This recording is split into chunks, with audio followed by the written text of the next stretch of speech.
Kaibigan, Doc Willie to. Maraming nagtatanong sa akin, nakakausap ko, nagme-message.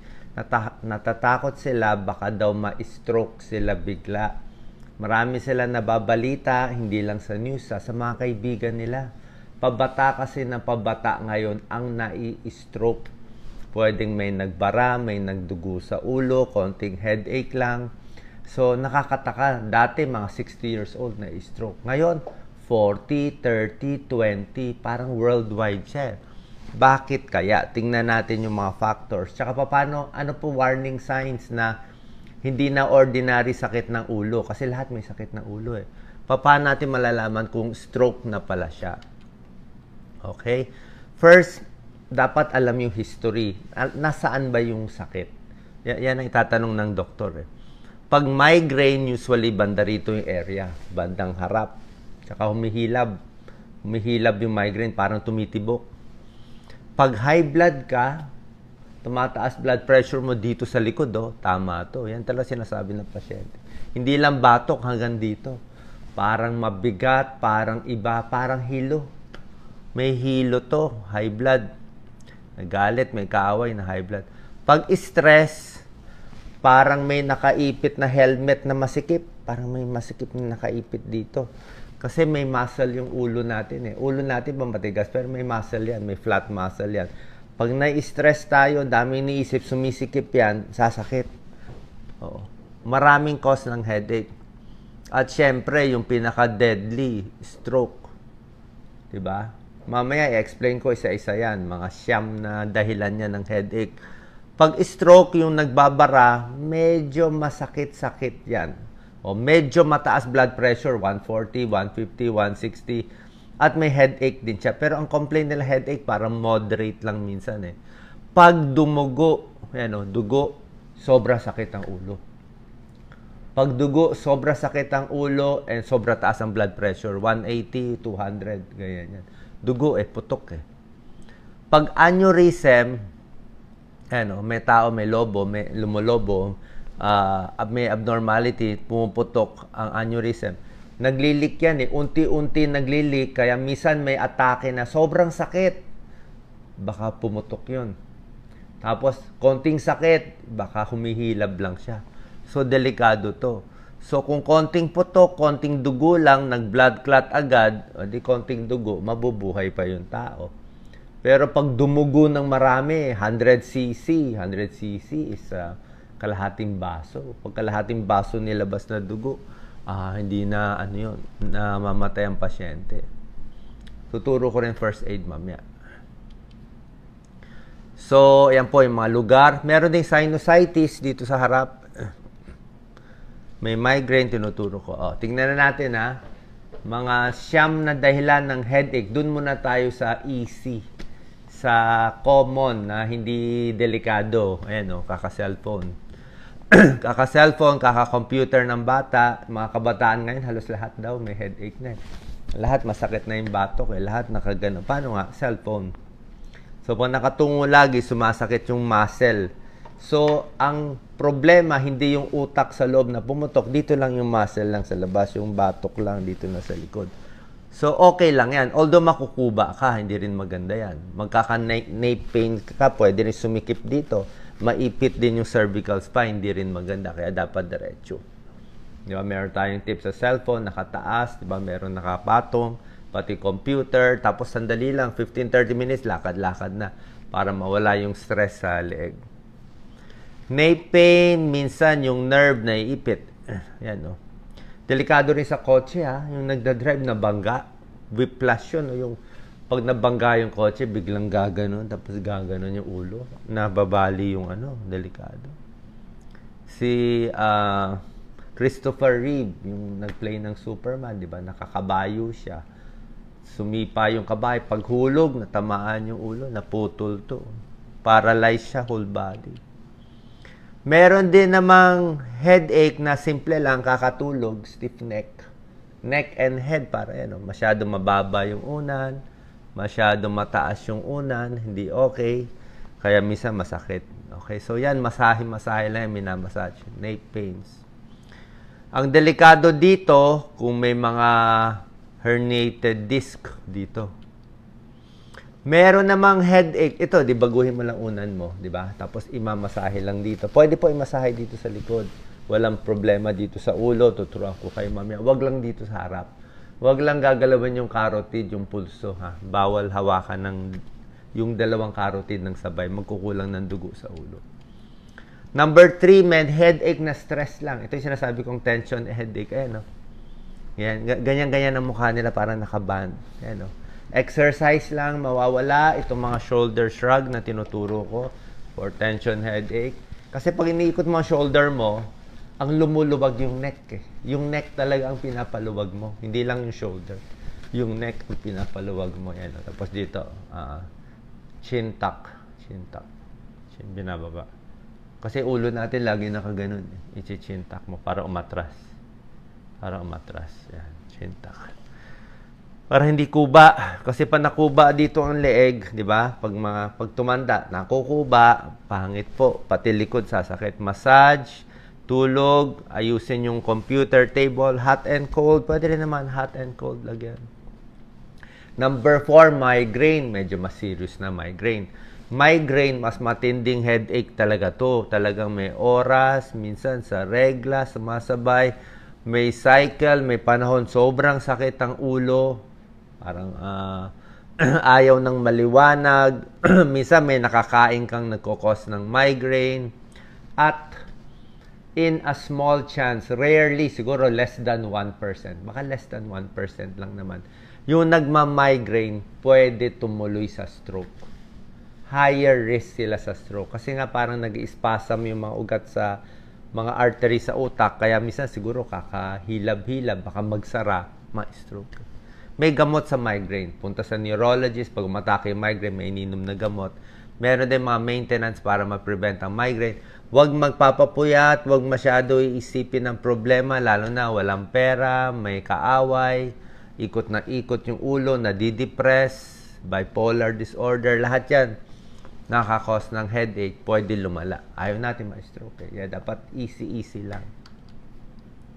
Number 5, medyo delikado rin to, pinch nerve. Naiipit yung nerve. So, pag na-pinch yung nerve, masakit na masakit ang leeg, tapos may manhid. May manhid dito. So, pag may manhid dito, pwedeng stroke, pero pwedeng naipit lang yung nerve. Ayan. Therapy dapat to. Magte-therapy. Minsan, hinihila yung leeg, may mga exercise. Pero basically kasi, malamang kakatrabaho to eh. Kakatrabaho, kaka-cellphone, lagi nakayuko. Yan. Pinch nerve. Number 6. Oh, delikado to. High blood. Okay? Pag high blood, masakit nga sa batok, bukod sa severe headache, nahihilo, vertigo. Minsan makabog yung dibdib. Baka mag-heart attack pa. Irregular heartbeat. Diba? Kinakabahan. So, pag high blood, kailangan gamutin yung high blood. Punta tayo sa cardiologist niya, sabi ko nga, pinakamalakas na gamot, amlodipine, pinakamalakas para makontrol yung BP. So, pag hindi makontrol yung BP nyo, lalo na sa umaga, check nyo yung BP nyo, umaga, tanghali, gabi. Pag sa umaga mataas, morning hypertension yon. Kailangan nyo amlodipine sa gabi. Oo, inom kayo, pa-check kayo sa doktor. Kailangan po. Ito, maraming mga pains na importante, mga severe headache. Ito na, number 7 na delikado. Stroke. Okay? Paano malalaman kung stroke? Pag stroke kasi, based on the word, bigla eh. Bigla yung sakit. Bigla yung nangyari. So, biglang nangiwi, biglang namanhid, biglang hindi na mataas ang kamay, biglang di mataas yung paa, stroke. Anong area, depende kung ano ang minalas na tamaan. No, minsan, yun talagang word eh. Kung ito tinamaan, minsan kamay at paa. Kung tinamaan banda sa likod, ang nagbara, mabubulag. Pag natamaan dito sa may batok, cerebellum, mawawala ng balance. Depende sa tinamaan. Pag yung sa harap, nagbabago yung ugali, yan nagbara. Ischemic stroke to. Nabubulo. Kailangan dalhin agad sa ospital. May mga emergency na gamot, bababa yung blood pressure. Actually, may bagong treatment pa eh. Nilalagyan ng malamig. Kino-cool down yung ulo eh. Experimental pero nakatulong. Meron din yung delikado na sinasabi kong hemorrhagic stroke, nagdugo. Cerebral aneurysm. Minsan sasabihin nila na sudden onset headache, nasusuka. Nasusuka, bad sign na. Pag meron na stroke, tapos nasusuka, bad sign. Ibig sabihin kasi ng nasusuka, naiipit na yung utak. Tumataas yung intracerebral pressure, nakatakot yun, iniipit yung... Dito kasi, pag namaga yung kamay mo, let's say, nagdugo to. O, nagdugo, nagmaga. Hayaan mo siya magmaga. So what kung lumaki siya? Di hayaan mong gumaling. Ang problema sa ulo, may bungo tayo, nakasara yan. Kaya anything na magdugo sa loob, maiipit niya yung buong brain. Ipit niya. Pag dumugo to, mapipisa niya to. Mapipisa. Kasi nga nakasarado siya eh. Close yung utak eh. Unlike sa ibang area. Pwede. May tanong lang, pareho daw ba ang stroke sa aneurysm? Yes. Ang pag sinabing stroke, generic term yun. Maraming klaseng stroke. Okay? May stroke na nagbara lang, ito. May stroke na nagbara lang. Yan, bara. Ibig sabihin, nang kulang ng dugo. Pag tiningnan sa scan, parang may nag-darken lang konti dyan. Meron nagbara lang. Ischemic stroke. Yun ang first kind of stroke. Maraming stroke eh. Oo. Deadly ba to? Oo, pag malaki. May pangalawang klase, yung nagdugo. Hemorrhagic stroke. Nagdugo. Pwede siya nagdugo na kusa lang yung ugat, nagdugo kasi nga high blood na high blood. Meron din naman pangatlo yung nagdugo kasi may aneurysm. Kaya nga meron nga 29 years old din na stroke na. Paano? May abnormality eh. Kaya bawal umirebound. Meron ganyang stroke eh. Tawag dyan subarachnoid hemorrhage eh. Kasi nga dumugo, hindi naman dapat dumugo eh kung hindi lang abnormal. Yan ang pangatlo. Meron pa pang-apat na klaseng stroke, yung mini stroke o yung stroke na dumating tapos nawala. Yung dumating lang siya, yung magbabara sana pero nalusaw. Transient ischemic attack yun. TIA.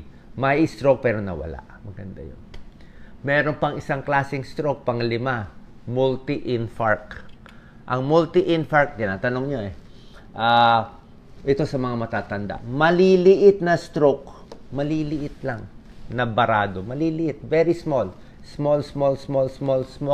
Lacunar infarct tawag doon. Pero sa dami na maliit na damage sa ulo, nauulyanin na, namamali na. Pero hindi mo mahalata, parang naulyanin na, iba na sinasabi. Pag kinuha sa CT scan, ang dami ng barado maliliit. Okay, siguro sa akin, mas okay na yung maraming maliliit siguro. Hindi naman nakakamatay yung maliliit. Paano maliit eh? Pero yung baradong malaki agad ay talagang bago ugali, di ba? Bakit nagbabara? Simple lang, high blood. Simple lang, cholesterol. Simple lang, diabetes. Sobrang sarap, chicharon bulaklak. Ano pa ba yung favorite natin? Yung in-order sa restaurant. Mantika o taba, alak, sigarilyo, puyat, galit, sobrang stress, sa mga lalaki, sa mga pagtatalik sa mas bata, siguro pwede rin may na-stroke, may na-heart attack din doon. 'Di ba? Na-strain eh. So, pag sa ulo ang pumutok, stroke.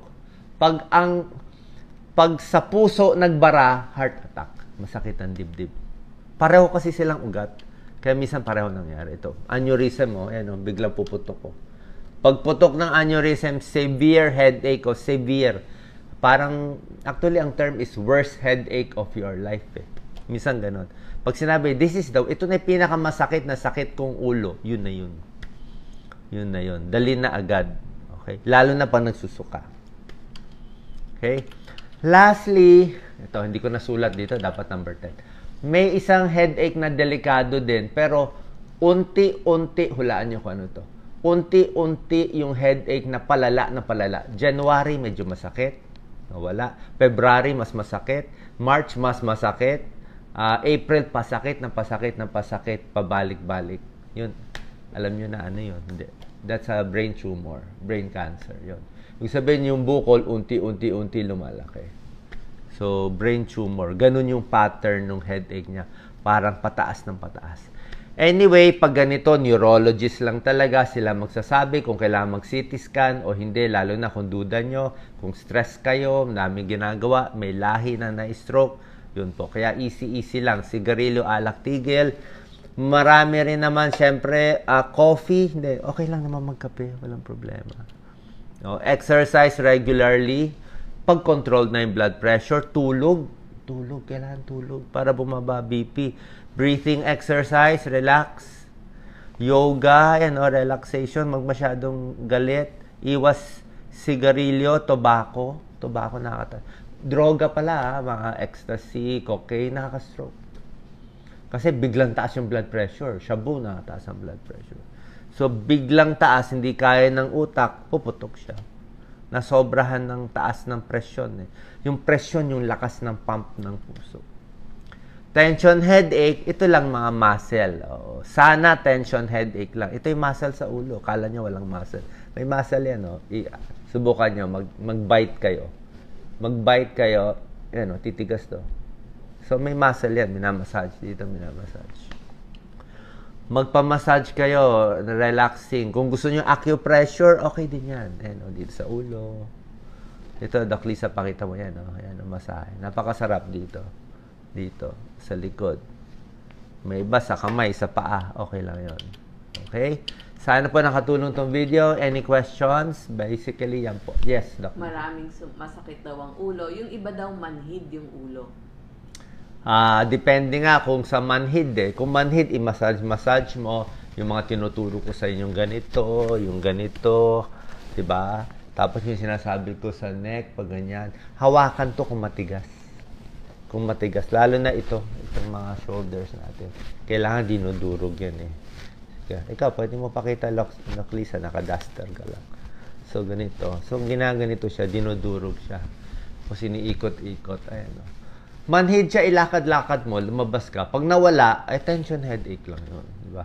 Tsaka hindi natin alam, minsan daming iniisip Sobrang gigil. Sobrang tumitigas siya, sumisikip. Sana yun lang. Gusto natin tension headache. Gusto natin sumikip to. Ayaw natin yung loob na puputok. Kasi pag na-stroke nga, merong biglang namamatay, merong nabubuhay. Pero kahit mabuhay siya, paralyzed na siya. Diba? Ang hirap din ng buhay. Okay? Salamat po. Ito, ganito itsura ng CT scan. Tingnan niyo CT scan. Ito CT scan ng barado. Ang laki na ng baraw, ng itim. Barado, walang dugo. Ito CT scan ng dugo. Ang daming dugo nito. Grabe. Dapat konti lang, ganyan lang. Maputi, ang dami nito. Ito, pag ganito at ganito, pag ganito CT scan, pagpunta namin sa pasyente, alam mo na, halos comatose na siya. Ito, halos comatose na ito. Okay? So, ingatan ng blood pressure. Hindi biro-biro ang blood pressure. Mag-check lagi. Konting relax. Deep breathing exercise. Minsan nakaka-stress social media. Nakaka-stress, nakakalito. Daming away, daming gulo. Ka muna, makinig lang ng magandang music. Makinig ng 80s o 90s. Manood ng mga lumang palabas. Isipin ng mga nung bata pa kayo, nung lumang panahon. Kung ano nakaka-relax sa inyo para hindi tayo ma-stroke. Salamat po. God bless.